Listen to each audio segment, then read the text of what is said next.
Hey guys, good morning. Eric here with driverlineup.com, world's okayest steering wheel holder. Jenna didn't know I was going to be starting a video right now. She's not happy. I don't know what this glare is, like right there. Anyway. Not oil. I got grease on the door. Oh no. So Jenna is in assassin mode right now. But I wanted to talk real quick while she's here with me about trucking company names, but first give you a teachable moment about answering your phone when a shipper calls you. Hey, let's be fair here. Let's be fair. Well, yeah, we are going to be fair. I have failed on this many times as well.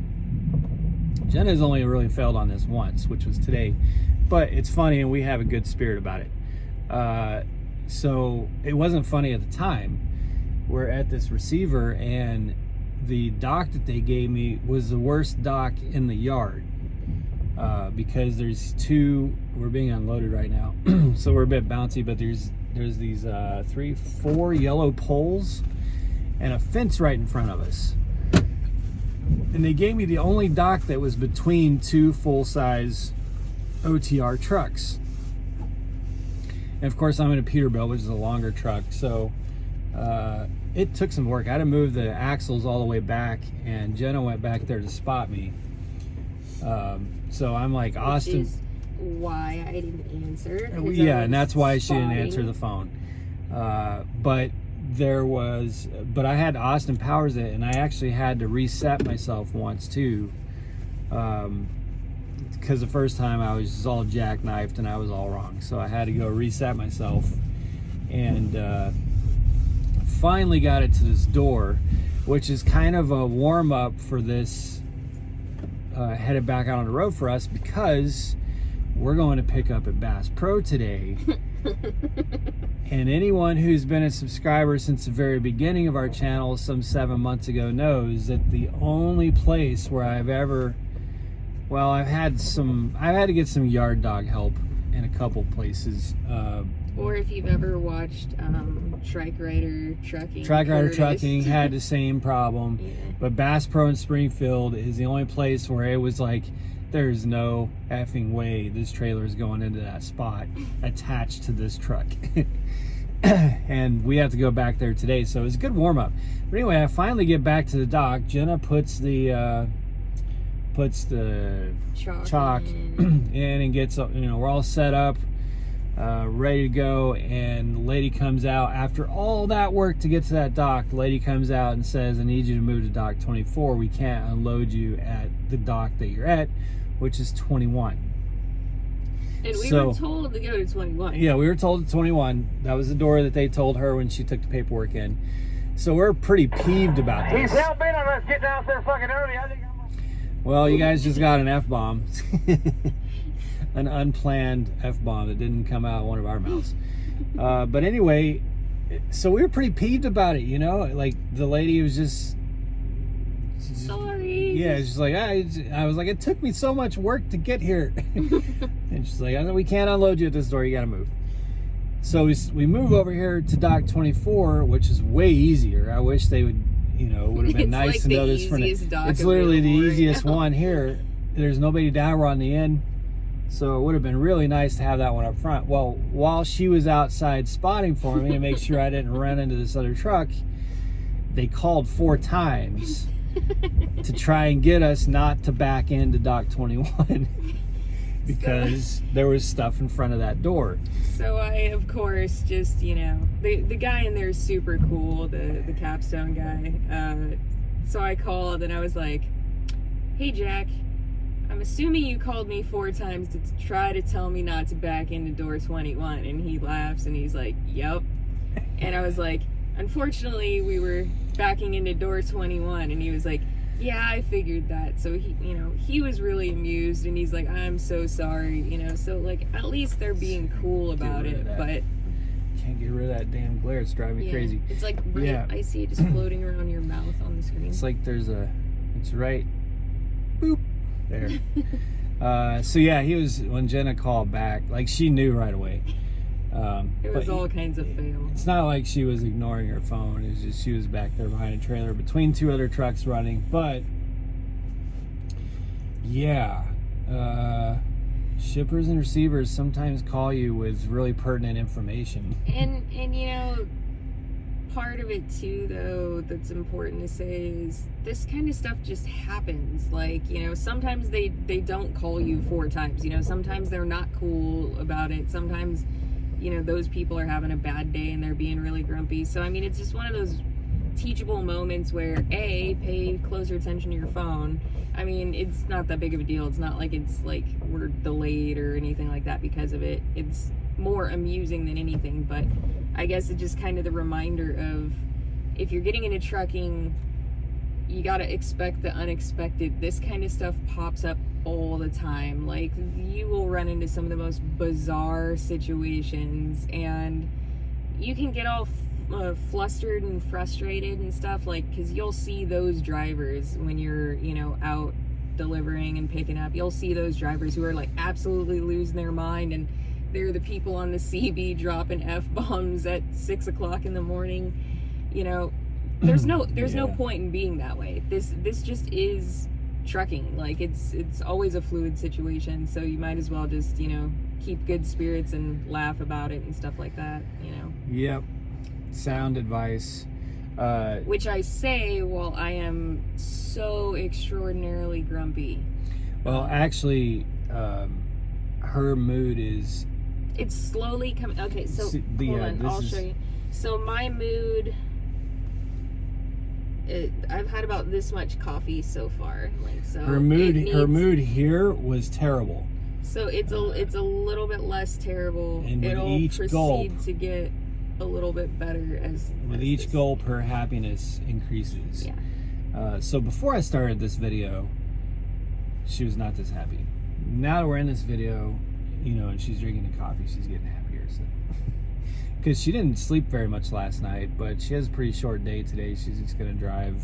I don't know. It's just hard adjusting back to getting on the truck for me, because loading, like, okay, so for me, loading the truck and getting us ready to get back on the road, that is my personal hell, because I like to get the house completely dialed so that it's like walking into an Airbnb. Everything's and she perfect does. When we home. get home, it's like walking into a brand new house. Like, everything is clean, the bedding's clean, everything's vacuumed, there's not a dog hair on the couch, you know, and like, I don't know, like, I want it to be perfect when you go home. So, like, not only am I balancing cleaning the truck, which, if you watched his live stream the other day, like, Jeffro and Bearded Fat Man were like, oh my god, this truck's so clean. It's like, so I detail the truck, and then I detail the house, and then I have to put everything in the truck, and I don't let Eric be a process of putting things in the truck, like, at all, because I want things exactly where I want them. So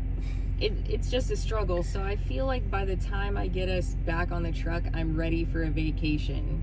Yeah. Even though we're just coming off home. It is really exhausting for her. Yeah. So anyway, the second thing that I wanted to talk about this morning is the trucking industry, for whatever reason, has the corniest, cheesiest, most ridiculous phrases, catchphrases, what do you call them? Slogans, company slogans. Mottos. Now, Prime's is pretty good. We're driven by the best. And it has, well, I was thinking about another one that I'll mention here in a second, but it has multiple connotations. You know. I know the one you're thinking about too. Best in class. No. Well, no, I'll get to those. So Prime's, there's some thought into it because it actually has multiple connotations, you know, driven by the best, like we the drivers are the best, but also, you know, it has multiple meanings. Driven by the best, I think, is a good, there's some thought in it. The truck next to me, the name of this guy's LLC is the Truckers Company. I'm not joking. Like, it literally on the side of his truck says the Truckers Company.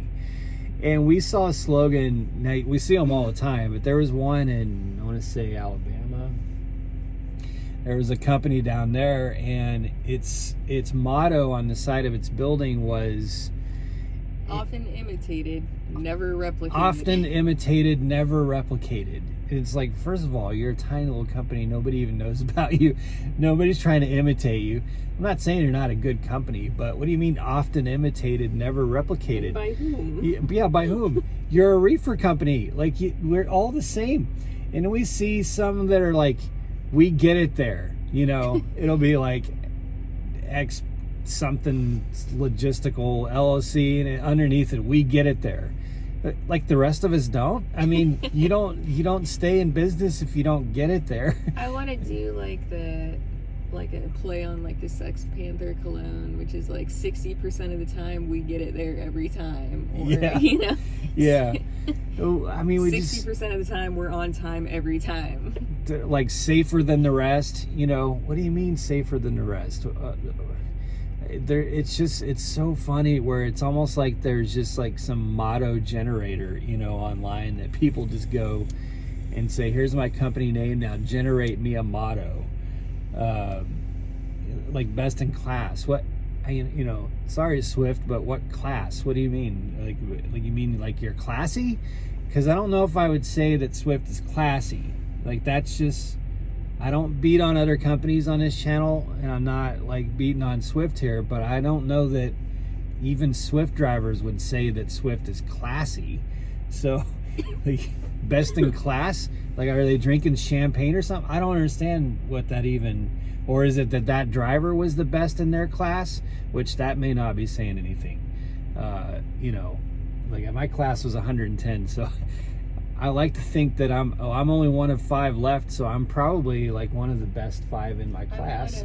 I'm one of 2, but I had a class of 34, and 8 of us made it to TNT. Yeah, but she's one of only 2 left, so she was one of the best in class. If that's, I don't know, but there's so many mottos out there that are just ridiculous. And Prime doesn't even really, they put them, sometimes you'll see it on the back door, you know, and like there's a little award banner or sticker or something, but we don't even really put them on the sides of the trailers. We don't really push that motto. They're on the hats and stuff, but again, I don't think Prime's is quite as corny. I think there was actually some thought, but some of these trucking slogans and mottos, like we actually thought about doing a video, and I'm bloviating here with 12.5 minutes, but we actually thought about doing a video where we had some really serious music, and she's got like a glass of wine.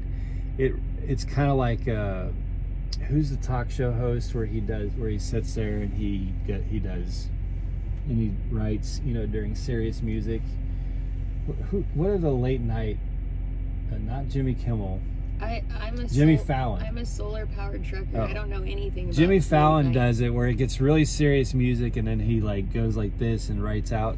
We thought about doing that because there's no like market research or anything. Some of these trucking company names are hilarious. So anyway, we're parked next to the Truckers Company LLC. The Truckers Company. Imitated by many, often imitated, never replicated. That's somebody else's, but yeah. It's like, bruh, you're replicated by everybody. We all pull reefer. And if you're saying we get it there, everybody else gets it there too. If you don't get it there, you don't have a job, you don't get paid, you failed a contract, you lost.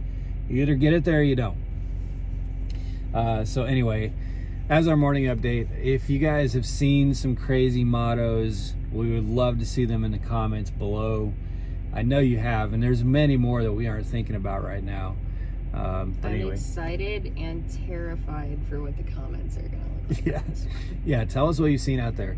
All right, we're going to get unloaded. Or hey, even for fun, make up your own tagline that you think would be a winner. Yeah, let's see it in the comments. We'll pay attention to it today. We haul stuff.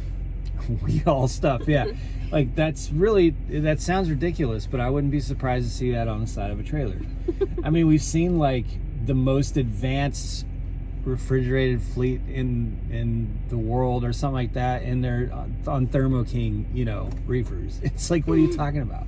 It's the same utility tree. Anyway, by whose standards? Yeah. So, all right, we're gonna finish getting unloaded, and then we're gonna head back to Prime. We got to get a washout. We're actually washing this truck, which is filthy. It's got mud all over the steps. It hasn't been washed for 2.5 weeks. That's one part that I don't deal with the detailing, because, you know, short people problems.